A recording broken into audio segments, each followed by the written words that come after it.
할렐루야, 여러분 반갑습니다. 사순절 새벽연합성회 4월 11일 고난주간 월요일날 말씀을 함께 나누게 될 디트로이트 중앙연합감리교회 김대기 목사입니다. 오늘 주실 하나님 말씀은 마가복음 9장 33절에서 37절까지 말씀입니다. 봉독하겠습니다. 가버나움에 이르러 집에 계실새 제자들에게 물으시되 너희가 길에서 서로 토론한 것이 무엇이냐 하시되 그들이 잠잠하니 이는 길에서 서로 누가 크냐 하고 쟁론하였음이라. 예수께서 앉으사 12 제자를 불러서 이르시되 누구든지 첫째가 되고자 하면 무사람의 끝이 되며 무사람을 섬기는 자가 되어야 하리라 하시고 어린아이 하나를 데려다가 그들 가운데 세우시고 안으시며 제자들에게 이르시되 누구든지 내 이름으로 이런 어린아이 하나를 영접하면 곧 나를 영접함이요 누구든지 나를 영접하면 나를 영접함이 아니요 나를 보내신 이를 영접함이니라. 아멘. 예수님이 가버나움 어느 집에 계실 때 제자들에게 집에 들어가신 후에 물어보셨습니다. 너희가 길에서 서로 토론한 것이 무엇이냐 묻는데 제자들이 감히 대답을 못합니다. 왜냐하면 길가에서 우리 중에 누가 크냐 하고 한번 논쟁을 했기 때문에 부끄러워서 말을 못하죠. 예수님 이걸 아시고 제자들에게 말씀하십니다. 누구든지 첫째가 되고자 하면 무사람의 끝이 되어야 되고 무사람을 섬기는 자가 되어야 하리라. 그리고 어린아이 하나를 데려와서 꼭 안으시면서 알려주시죠. 누구든지 내 이름으로 이런 어린아이 하나를 섬기면 나를 섬기는 거고 나를 섬기는 거고 하나님 섬기는 거라. 이렇게 말씀을 해주십니다. 우리는 12명의 제자들을 생각해 봅니다. 이 제자들은 수많은 제자들 중에서 예수님이 선별하여서 부르신 제자라는 것이죠. 말하자면 이 12명의 제자들은 많은 사람들 중에서 소위 말하는 한 가닥씩 하는 제자들이었습니다. 그래서인지 몰라도 그들 중에는 우리 중에 한 가닥씩 하는 사람들끼리 모여서 우리 중에 누가 더 높은 자인가, 누가 더 큰 자이냐 힘겨루기를 나름대로 했던 것으로 보입니다. 근데 이것이 공관복음에 동일하게 다 기록이 될 정도로 제자들 사이에서는 이 어느 정도의 힘겨루기가 심각할 정도로 혹은 기억에 오래 남을 정도로 사실 이런 것이 있었다라고 기록할 정도로 있었던 것이 분명합니다. 오늘 그 장에서는 예수님이 너희 중에 섬기는 자가 큰 자다라고 말씀하셨는데 소용이 없습니다.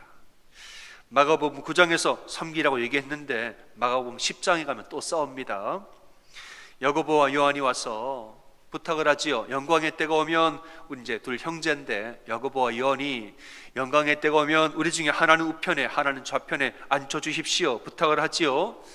이걸 또 나머지 10제자들이 알게 되고 화를 냅니다. 야고보 요한에게 지금 뭐 하자는 거냐? 왜 너네 둘만 가서 이러느냐? 화를 내고 또 싸우게 됩니다. 이때가 언제였느냐?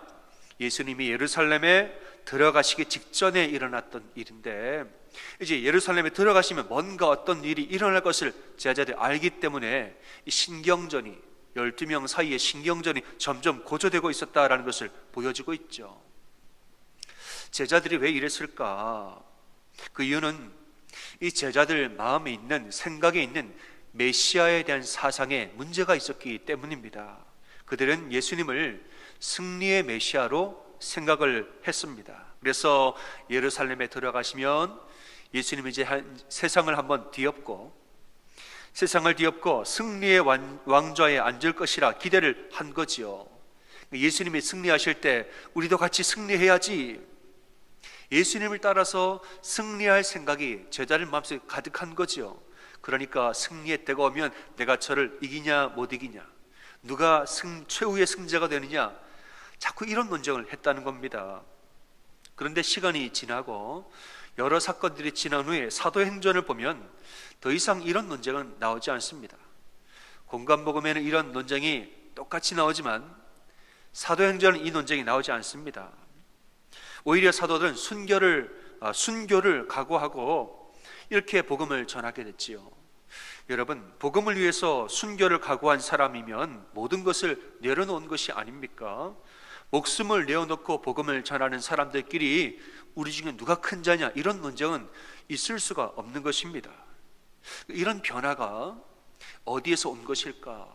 예수님을 위해서, 예수님을 따라 승리할 생각을 하던 제자들이 예수님을 따라서 고난받고 순교할 각오를 하고, 높아지려던 제자들이 더 이상 그런 말 하지 않는 제자로 바뀌어진 것이, 이 계기가 무엇인가 우리는 생각을 해봅니다. 여러 가지가 있겠지만은 저는 제자들 머리에 있는, 마음에 있는 메시아 사상이 바뀌었기 때문이다라고 믿습니다. 예수님이 십자가에 달려 돌아가신 후에 제자들은 깊은 고민에 빠졌습니다. 왜냐? 예수님 죽었기 때문에. 메시아는 죽으면 안 되는데, 메시아는 승리해야 되는데, 메시아는 왕좌에 앉아야 되는데 예수님 죽었단 말이죠. 그러니까 그분은 메시아가 아닌가라는 고민에 빠졌습니다. 메시아인데 왜 죽는가? 이런 의문이 그들 마음에 있었던 것이죠. 그런데 부활한 예수님이 엠마오 마을로 돌아가는 두 명의 제자를 만나면서 메시아에 대한 이야기를 해주시죠. 그들은 우리가 따르던 분이 죽었다는 거예요. 부활했다는데 뭔 말인지는 믿겨지지는 못하겠고, 이런 말을 하지요. 그들에게 예수님 뭘 말씀하셨느냐? 그래, 죽었으니까 메시아가 아닌가라고 고민하지 마라. 오히려 죽었기 때문에 메시아인 거다, 이 말씀을 하십니다. 아무리 말해도 더디 믿는 자들이여 하면서 그리스도가 이런 고난을 받고 자기의 영광에 들어갈 줄 모르느냐 말합니다. 그러면서 구약에 있는 말씀을 다 설명해서 풀어서 말씀하시는데, 고난받는 메시아에 대해서 설명을 다 해주십니다. 성경에서 말하는 메시아는 승리의 메시아가 아니라 어린 양처럼 잠잠히 털 깎이는, 죄 없는 어린 양처럼, 죽어지는 어린 양처럼 고난받는 메시아가 성경이 말하는 메시아다, 이거를 알려주시게 됐죠. 이 말씀을 듣는 동안에 이 두 명의 제자들 마음이 말씀해 보면 뜨거워졌다고 말합니다. 왜 뜨거워졌느냐? 메시아에 대해서 한번 또 다른 이 생각의 문이 열려진 겁니다. 이 고난받는 메시아 사상에 대해서 한번 눈이 열려지는 이 순간입니다. 그러니까 식어졌던 마음에서 불길이 한 번 더 확 하고 타올랐습니다. 이거구나 하는 마음이 그들 마음에 있었습니다. 그래, 성경이 말하는 메시아는 승리의 메시아가 아니라 고난받는 메시아였구나. 이래서 메시아를 따른다는 것은 승리하는 것이 아니라 고난받는 것이구나. 메시아를 따른다는 것은 높아지는 것이 아니라 낮아지는 것이구나. 이것이 마음으로 와닿게 되었다는 것이죠. 그래서 그 이후로 이제 여러 일들이 있었지만은 더 이상은 그들 중에 누가 큰 자냐, 이런 논쟁은 나오지 않습니다. 여러분, 예수님을 따른다는 것은 높아지는 것이 아니라 낮아지는 것입니다. 낮아진다라고 하는 것은 무조건 나를 낮춘다는 의미가 아닙니다. 무조건 다른 사람을 나보다 더 높게 여기고 나는 더 낮은 자가 되어서 무조건 그렇게 사는 것이, 그것이 예수님 말씀하신 낮아짐이 아닙니다. 여러분, 사람은 자기 자신을 너무 과장되게 낮추면 겸손을 가장한 교만이 생길 수가 있습니다. 나만큼 겸손한 사람이 어디 있을까라는 교만이 그 마음에 나옵니다. 혹은 억지로 자신을 낮추면 내 마음에 나도 모르는 사이에 분노와 나도 모르는 사이 억울한 마음이 쌓여서 어느 누군가에게는 그 억울한 마음을 쏟아넣게 되어 있습니다. 예수님 말씀하신 낮아짐, 이 겸손이라는 것은 그런 것이 아니라 오히려 무엇이냐? 한 사람 한 사람, 우리를 만나는 한 명 한 명의 그 존재 자체를 귀하게 여기라, 이 뜻이 있는 것입니다. 오늘 말씀에서는 이런 어린 아이 하나를 영접하는 것이 낮아지는 것이라, 또 이어지는 41절에서는 작은 자, 보잘것없는 자들 중에 한 명이라도 실족시키면 안 된다라고 이야기합니다. 그는 예수님은 어린 아이든 어른이든 간에, 높은 사람이든 낮은 사람이든 간에, 부유한 사람이든 가난한 사람이든 간에 그 사람의 겉모양과 그 사람의 어떠함이 무엇이 문제가 아니라 모든 사람을 존재 자체로 귀하게 보라는 것이죠. 어린아이도 귀하고 보잘것없는 사람도 귀하고, 이런 사람 무시하면서 실족시키면 안 되고, 별로 작아 보이는 사람이 왔다 해서 내쫓으면 안 되고, 모든 존재를 귀하게 여기라는 것입니다. 그래서 이것이 바로 사람을 섬기는 의미라는 거지요. 여러분, 우리는 모두 다 하나님 만드신 소중한 존재입니다. 그래서 그리스도인들은 가장 먼저는 내 존재의 존귀함을 알아야 됩니다. 나라는 존재가 그냥 어머니 아버지 사이에서 태어난 세상의 몇십억 인구 중에 한 명, 그 인간의 눈으로, 육신의 눈으로 바라본 것이죠. 믿음의 눈으로 바라보는 사람은 나는 하나님이 존귀하게 만드신 걸작품이라는 사실, 내 존재가 하나님 관점으로 바라볼 때에는 굉장히 존귀한 존재다, 이것을 성도들은 먼저 알아야 됩니다. 두 번째는 뭘 알아야 되느냐? 내 존재가 존귀한 것처럼 다른 사람들도 존귀하다는 것을 알아야 합니다. 하나님 나를 존귀하게 만드셨으면 하나님 그 사람도 존귀하게 만드셨습니다. 이 사람도 존귀하게 만들었고, 하나님 이 땅에 있는 모든 사람을 다 창조하고 지으신 후에 심히 기뻐하신 줄로 우리 이것을 알아야 되는 거죠. 여러분, 이런 의미에서 문제보다 존재가 귀하다는 사실을 꼭 믿으시길 바랍니다. 문제보다 존재가 더 귀합니다. 우리가 신앙생활을 할 때, 혹은 우리가 교회에서 여러 사역들을 할 때 문제에 너무 집중을 하다 보면 존재를 놓칠 수가 있습니다. 사람을 존재가 아니라 도구로 보게 되는 그 시점이 온다는 것입니다. 문제에만 너무 신경을 쓰면 사람을 도구로 보는 때가 옵니다. 나한테 유익한 사람, 무익한 사람 구분하게 되고, 우리 공동체 쓸모있는 사람, 쓸모없는 사람, 우리에게 유익한 사람, 아닌 사람 구분하게 되는 때가, 도구로 바라보는 때가 온다는 것이죠. 그러면서 교회 내에, 공동체 안에 실수를 용납하지 아니하는 그런 분위기가 생깁니다. 그러면은 일 자체는 잘 될지 몰라도, 예배할 때 혹은 일을 할 때 실수 없이 깔끔하게 할 줄은 몰라도 그 일을 마친 다음에 존재가 다 무너집니다.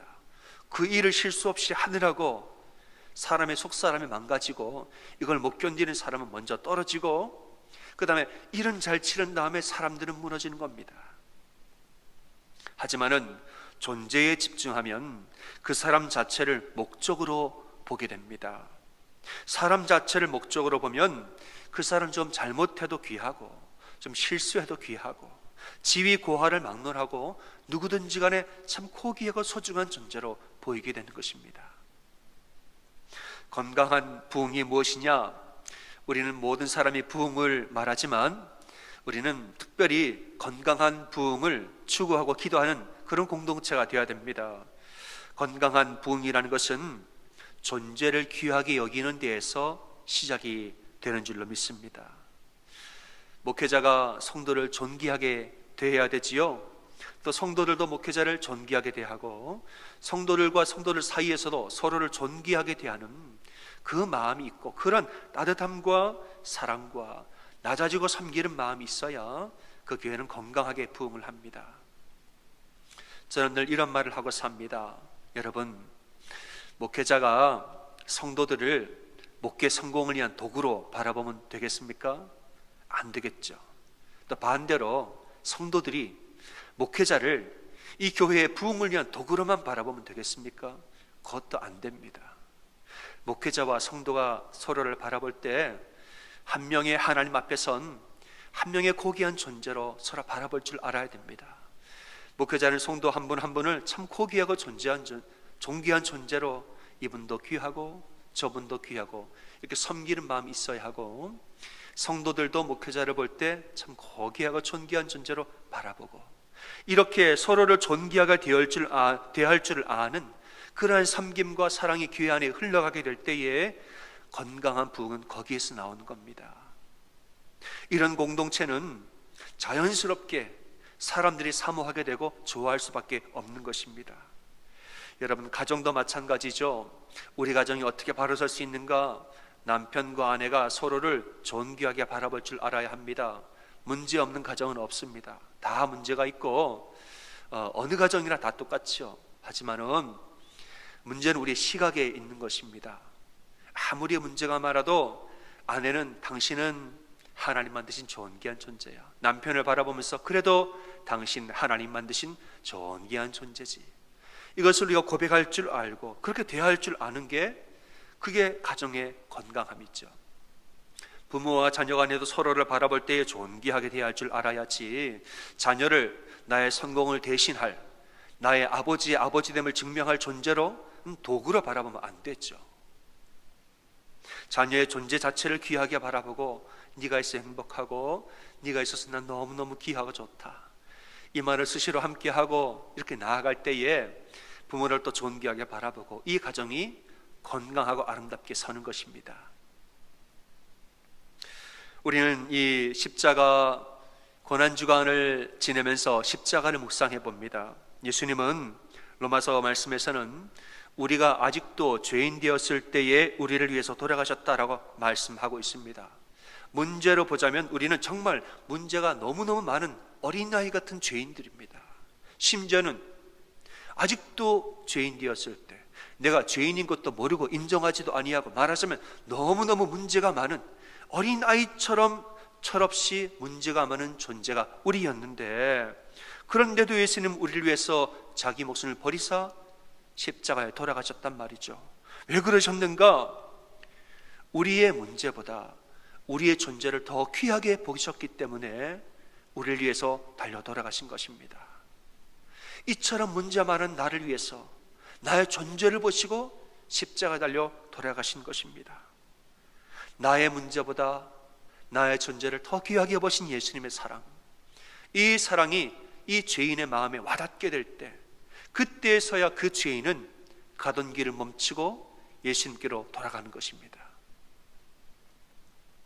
여러분, 우리는 모두 하나님이 만드신 좋은 귀한 걸작품임을 여러분 믿고 사시길 바랍니다. 나는 하나님이 만드신 너무나 소중하고 너무나 아름다운 걸작품입니다. 나만 그런 것이 아니라 다른 사람도 하나님 만드신 너무너무 소중한 걸작품입니다. 나 자신을 볼 때 내 관점이 아니라 하나님의 관점으로 나를 바라볼 줄 아는 사람은 건강한 사람이죠. 마찬가지로 다른 사람도 내 관점이 아니라 하나님의 관점으로 그를 바라볼 줄 아는 사람도 건강한 사람인 것입니다.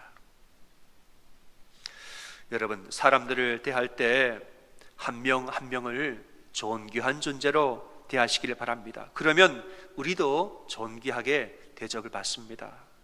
초대교회가 온 백성에게 칭송을 받았더라고 말했는데 아마 이 때문이 아닌가 저는 생각합니다.